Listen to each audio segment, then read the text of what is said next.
नमस्कार, मैं हूं निवेदिता। कोई लक्ष्य मनुष्य के साहस से बड़ा नहीं, हारा वही है जो लड़ा नहीं। ये लाइन मनोज शर्मा पर बिल्कुल सटीक बैठती है। मनोज शर्मा एक ऐसा नाम जो ज्यादा चर्चित तो नहीं है, लेकिन इनकी कहानी किसी चर्चा के विषय से कम नहीं है, जो रोमांच से भरी है और भरी है मनोज शर्मा के साहस और उनकी हिम्मत से। मनोज शर्मा महाराष्ट्र कैडर से आईपीएस हैं, जो देश के हर युवा के लिए एक मिसाल है।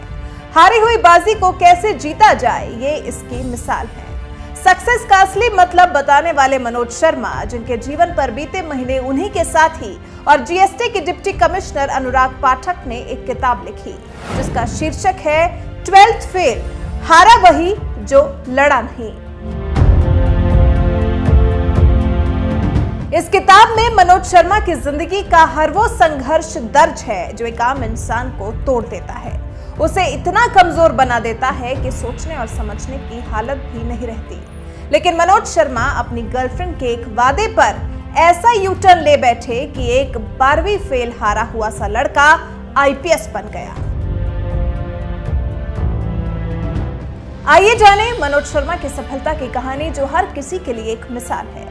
2005 बैच के महाराष्ट्र कैडर से आईपीएस मनोज शर्मा अभी मुंबई में additional commissioner of west region के पद पर तैनात हैं। मध्य प्रदेश के मुरैना जिले में जन्मे मनोज 12वीं तक पढ़ाई में बेहद मामूली छात्र की तरह ही रहे। वो 9वीं, 10वीं और 11वीं में 3rd डिवीजन के साथ पास हुए, और वो भी नकल करके। मनोज 12वीं में भी नकल करके ही जैसे तैसे पास होना चाहते थे, और फिर टाइपिंग सीखकर कहीं न कहीं जॉब, जिसके लिए उन्होंने 12वीं की परीक्षा में नकल करने का भी पूरा प्लान बना रखा था।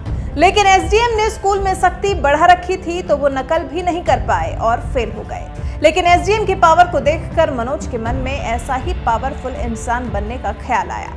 लेकिन मनोज 12वीं में फेल होने के बाद रोजी रोटी के लिए अपने भाई के साथ टेम्पो चलाते थे। एक दिन टेम्पो पकड़ा गया। एसडीएम से मिलकर टेम्पो छुड़ाने की बात करनी थी। मनोज उनसे मिलने तो गए, लेकिन टेम्पो छुड़वाने की बात करने के बजाय ये पूछा कि आपने इस पद पर आने के लिए तैयारी कैसे की, और तय कर लिया कि अब तो यही बनेंगे। और फिर क्या, कुछ ही दिन में मनोज अपने घर से थैला लेकर ग्वालियर आ गए। मंजिल लंबी थी और रास्ता बेहद मुश्किल। इस रास्ते पर चलना मनोज के लिए बिल्कुल आसान नहीं था। तमाम परेशानियां थी, पैसों की तंगी थी, खाना तक नहीं था। हालात ऐसे थे कि मंदिर के बाहर भिखारियों के पास सोना भी पड़ा। लेकिन तमाम मुश्किलों के बाद भी हौसला बुलंद था। वो टूटे नहीं। किस्मत ने भी थोड़ा साथ दिया तो लाइब्रेरियन कम चपरासी का काम मिल गया। कवियों और विद्वानों की सभाओं में बिस्तर बिछाना, पानी पिलाना, मनोज पेट भरने के लिए ये काम करने लगे, और इस लाइब्रेरी में रखी किताब मनोज के सपनों को उड़ान देने लगी। गोर्की और अब्राहम लिंकन को पढ़कर मनोज ने एसडीएम बनने की ठान ली और तैयारी शुरू कर दी। वैसे तो मनोज को एसडीएम ही बनना था, लेकिन तैयारी धीरे धीरे उच्च लेवल की करने लगे। लेकिन 12वीं फेल का ठप्पा ऐसा था जो मनोज का पीछा ही नहीं छोड़ता था। यहाँ तक कि जिस लड़की से वो प्यार करते थे, उससे भी दिल की बात ना कह सके, क्योंकि दिल में ये डर था कि वो कहीं ये ना कह दे कि तुम तो 12वीं फेल हो। इसलिए फिर से पढ़ाई शुरू की।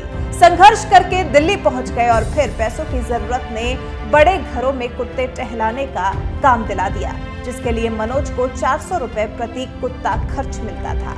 विकास दिव्यकीर्ति नाम के शिक्षक ने मनोज शर्मा को बिना फीस यूपीएससी में एडमिशन दिया। पहले अटेम्प्ट में प्री बड़ी आसानी से क्लियर कर लिया, लेकिन दूसरे और तीसरे अटेम्प्ट में मनोज प्यार में थे तो फेल हो गए। जिस लड़की से वो प्यार करते थे, उसके सामने उन्होंने अपने दिल की बात रखी। कहा कि अगर तुम हाँ कर दो और मेरा साथ दो तो मैं दुनिया पलट सकता हूँ। बस इस तरह मोहब्बत में जीत के बाद मनोज ने चौथी बार में परीक्षा उत्तीर्ण कर मेंस भी क्लियर कर लिया, और मनोज यूपीएससी की परीक्षा में 121वीं रैंक के साथ आईपीएस बन गए। आईपीएस मनोज शर्मा की एक कहानी आज के समय में उन बच्चों के लिए मिसाल है जो हारने के बाद टूट जाते हैं, निराश हो जाते हैं। ऐसे में ये कहानी उन बच्चों को प्रेरणा देती है।